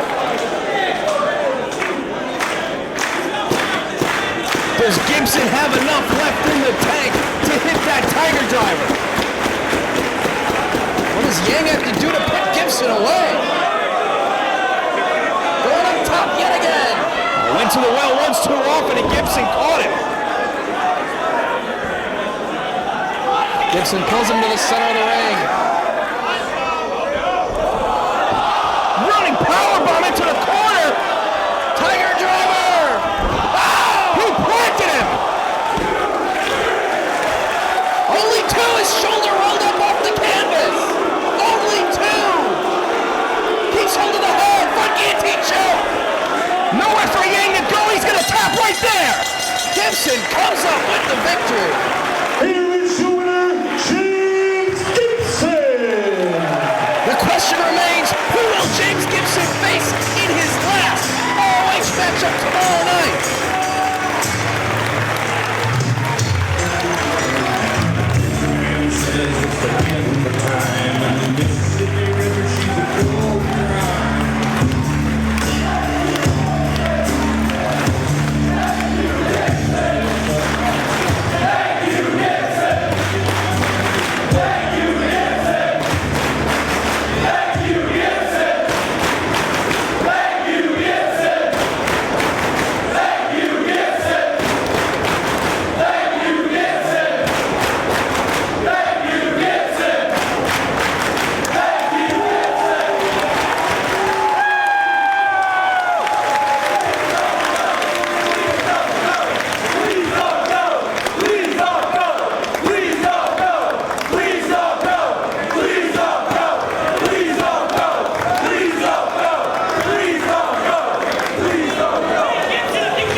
It's no secret, this is my last weekend and I wish it wasn't.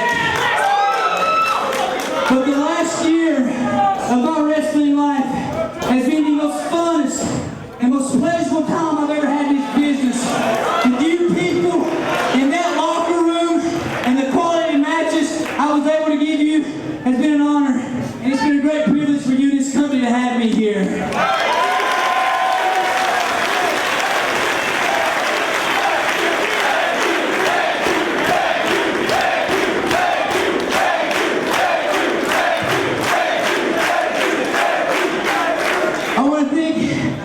The future of ROH for allowing me to pick my opponents this last weekend. It was a pleasure and an honor to have the opportunity to get to wrestle Jimmy Yang. He's been a man that's been part of my career pretty much since day one, and to get to wrestle him here was a great privilege. I'd like to thank Jimmy. And for tomorrow night, my last match ever, possibly for the MVP of the year, I want to challenge a personal friend of mine, a guy that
notorious 187 Homicide, undefeated here in New York City, here in his hometown, flanked by his fellow Rottweilers, his thugs, Julius Smokes at ringside, to take on the returning Jack Evans.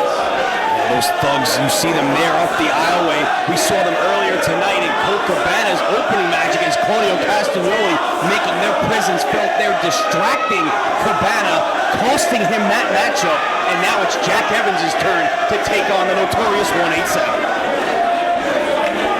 Collar and elbow tie of Homicide, bringing away on the arm of Jack Evans. This is the first time that Jack Evans has been back in ROH since Death Before Dishonor 3 back in the month of June. He's healed up some of those nagging injuries from his high-risk, high-flying style. He's gotten in better shape and has returned in better form than ever. Yeah, what, he does not look like a guy who's had a couple of months off here, not by any stretch of the imagination.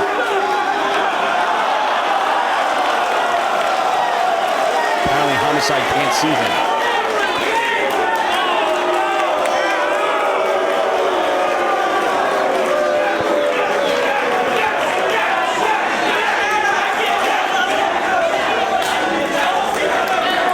Jack Evans, a member in good standing of Generation Next, making his way back here to Ring of Honor. He was in the back preparing for this matchup when Roderick Strong had a little bit of trouble at the end of his match with the Embassy and Jimmy Reigns when he was unable to come out and help Roderick.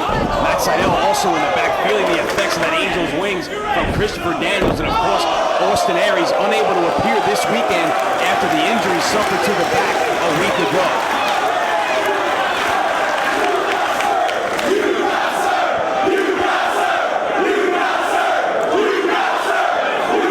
Jack Evans just got served not only by the dancing of Homicide, but by the agility, landing on his feet onto that monkey flip attempt. Uh-oh.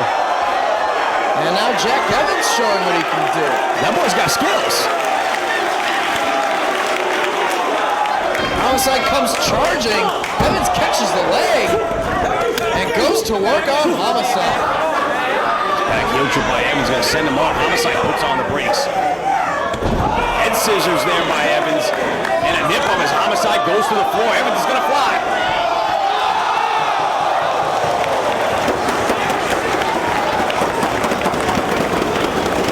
Evans borrowing a page out of Homicide's own playbook with the Tope con Hilo. Homicide crashing into that guardrail on the outside. Evans is gonna do the smart thing and stay all over it. Well, the reason, besides those nagging injuries, that Evans decided to take some time off is coming out on the losing end of a tag team match against Lacey's Angels back at Death Before Dishonor 3. Felt that maybe he was the weak link in Generation Next and he needed to regroup, he needed to get his game back on. And he's looking better than ever here against Homicide. That running knee strike to Homicide's face there, another near fall for Evans. Gonna pick Homicide back up one more time. Snap suplex takes him over, floats over, and able to get one.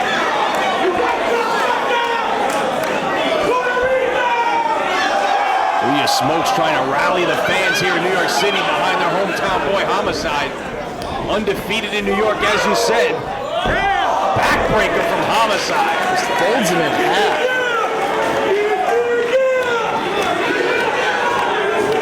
Homicide with a very determined Jack Evans in the ring with him right now, but you gotta realize that Colt Cabana is still on his mind. Nice T-bone suplex with a bridge. What you're able to get to is you see those three thugs standing in the middle of the aisle. What are they worried that Colt Cabana and some Chi-Town thugs are gonna come out and get involved in his match, maybe distract him? Turnabout would be fair play. Hard chop to the chest of Evans. Crumbles him in the corner. Firing away at the midsection of Homicide, just shaking off the blows. Doing no damage whatsoever to Homicide, who drives the knee into the midsection. Off the ropes. Evans catches him with a rod. Hooks the legs. Another near fall for Evans. Spinning combination by Evans, but Homicide takes him down with the clothesline. Course, last time here in Manhattan, Homicide coming up on the winning end of the matchup with Jay Lethal.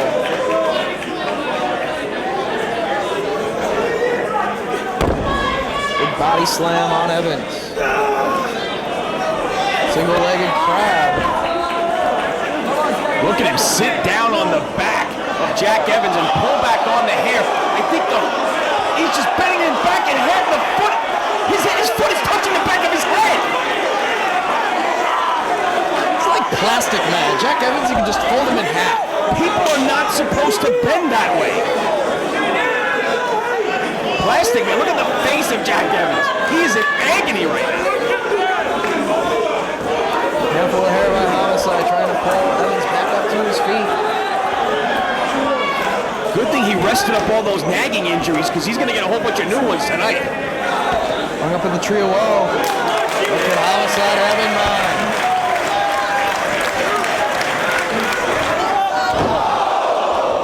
Drop kick right to the face. Great elevation on that as well. Julius Smokes talking that garbage right in the ears of Jack Evans. Evans is just limp in the corner. His eyes are glassy. And Homicide is staying right on him. Guillotine leg drop across the bottom rope. Jack Evans just at the mercy of the notorious 187 here in his hometown.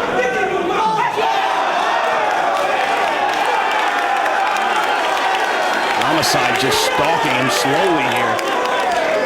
Of course, tomorrow night in Philadelphia, Homicide to team with Penta Kobashi to take on Samoa Joe and Low Key. What a matchup that's going to be. Homicide, no business at hand as he runs into Jack Evans not once but twice in the corner. Catches him coming in, but Evans able to hang on to an arm drag. Avoided that tilt-a-whirl backbreaker. Can't avoid the DDT. Just caught the head, swinging DDT, planted him. Julius Smokes looked like he was about to get involved, but thought better of it. No, that was just celebration. Too close to the ropes. Jack Evans with his foot on the bottom rope to break up the pin attempt.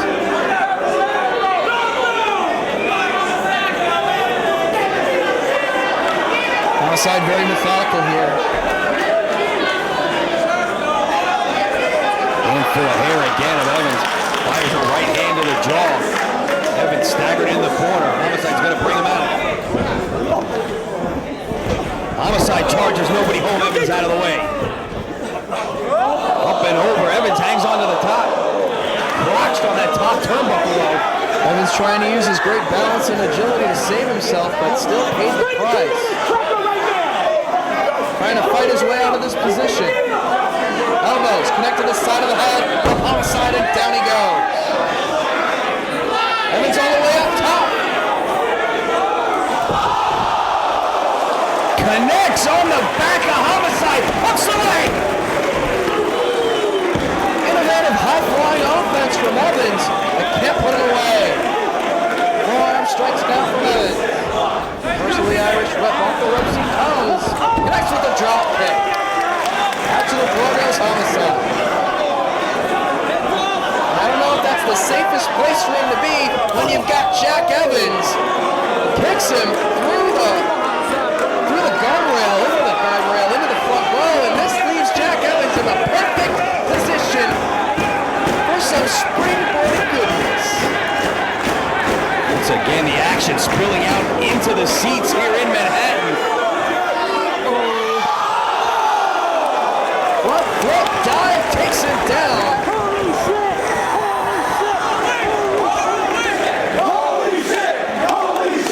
We may have let some of those lingering injuries from that high-risk offense heal over the past couple of months, but he's still putting his body on the line for these fans and for the victory.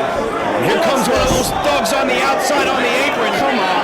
Evans kicks him down to the floor. They don't need to get involved in this matchup, and Evans will take them out. Glancing blow on a couple of them. He wiped one out in the middle of the aisle. He needs to pay attention to Homicide. That's the one he needs to concentrate on. Don't let them distract him the way they did Colt Cabana. Yeah, cost Cabana his matchup earlier tonight. Evans pulling himself back up on the ring apron. drop kick. Covers him here. Doesn't hook the leg. Only get two. Maybe a little bit of the ring rust starting to show on Evans. He's moving a little bit slowly here as this match wears on.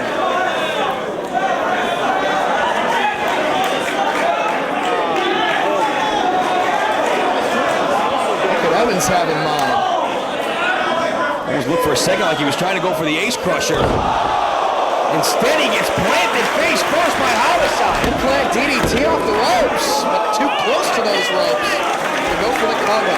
Yeah, it looked like he was trying to rub it in the face on Homicide and go for that ace crusher off the ropes. A trademark maneuver of Homicide, and he's looking to finish off Jack Evans now. Lariat, pop killer, what does he have in mind here tonight? Handful of hair by Homicide. He's going to drag him up. He's going for the cop killer.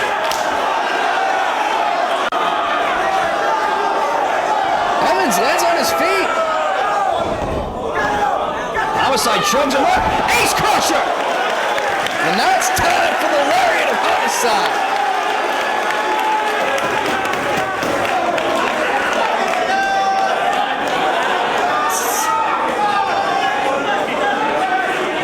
Winding up. Just waiting for Evans to get back to his feet.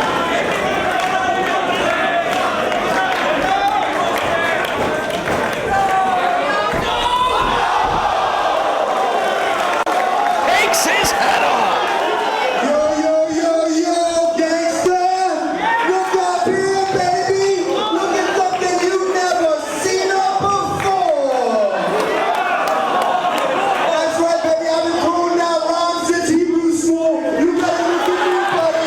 Yeah, you the Rottweilers! I play head games! You play them, I play them right back! I got pubes bigger than you on my ball sack!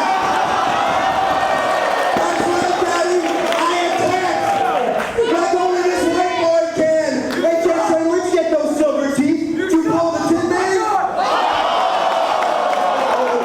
Hold on. All these superstars. We got 50 Cent, Dr. Dre, and Richie Rich.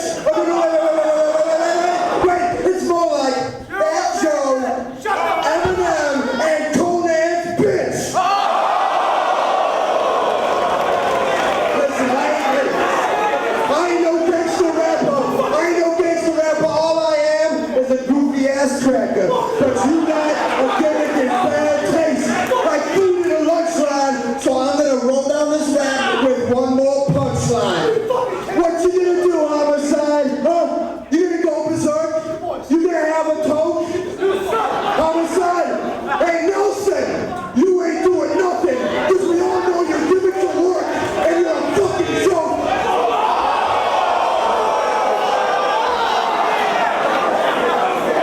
Hold on! You put your Rottweilers on! I am afraid of you pussies! Hold on! That's right, man!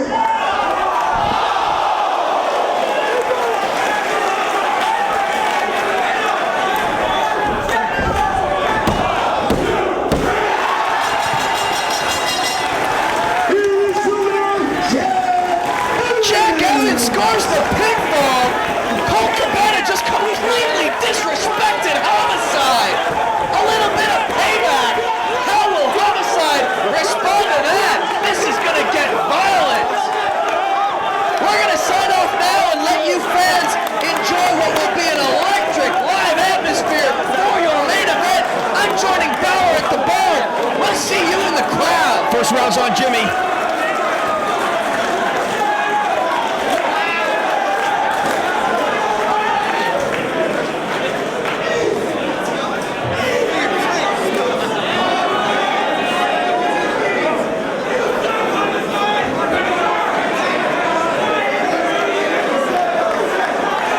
ROHWrestling.com, 215-781-2500 for all your merchandise needs. Much more than Ring of Honor merchandise at ROHWrestling.com. Check it out for DVDs from WWE, TNA, lots of independent promotions, plus rare merchandise from Japan, the Straight Shooting Series, the Secrets of the Ring Series, ROH live event tickets, shirts, hats, figures, much, much more.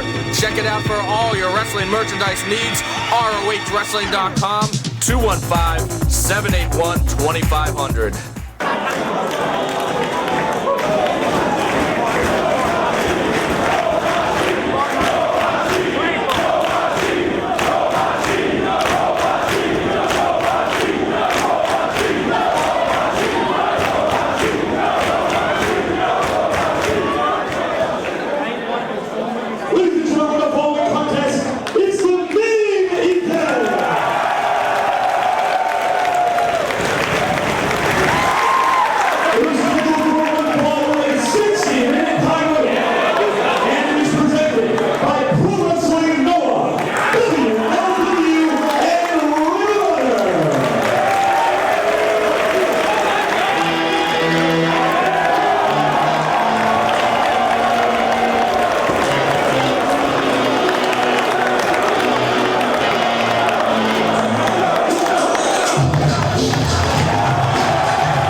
The fans demanded it, and ROH brought it to you.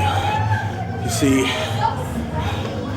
how much hate and how much anger, when it comes right down to it, this is a pro wrestling company filled with the finest pro wrestlers in the world. The fans demanded it, and they got it. And no matter what the cost, no matter how many times my neck's gonna click for the rest of my life, I will know one thing. I gave it my all for the sport I love. Every single night I went out there. Here's to you, Kobashi. But you better believe I'm coming for round 2. Calm down, calm down. Hey guys, can we get some help? Get some help, get some help. Yo! Get some help. 入場前大小橋コール起こってましたけど、あれを聞いた時はどんな感じでした？いや、びっくりした。みんな待っててくれたんだなと思って。紙テープもあれが出たので、ノアのリングより戦いやすかったんじゃないかというぐらいの。いやいや、そんなない。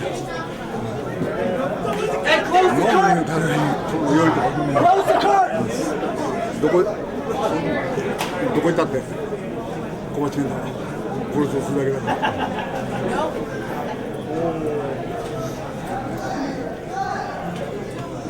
向こうのジョー選手も日本スタイルといいますかを意識していろんな技も出してきましたけどいい選手だった。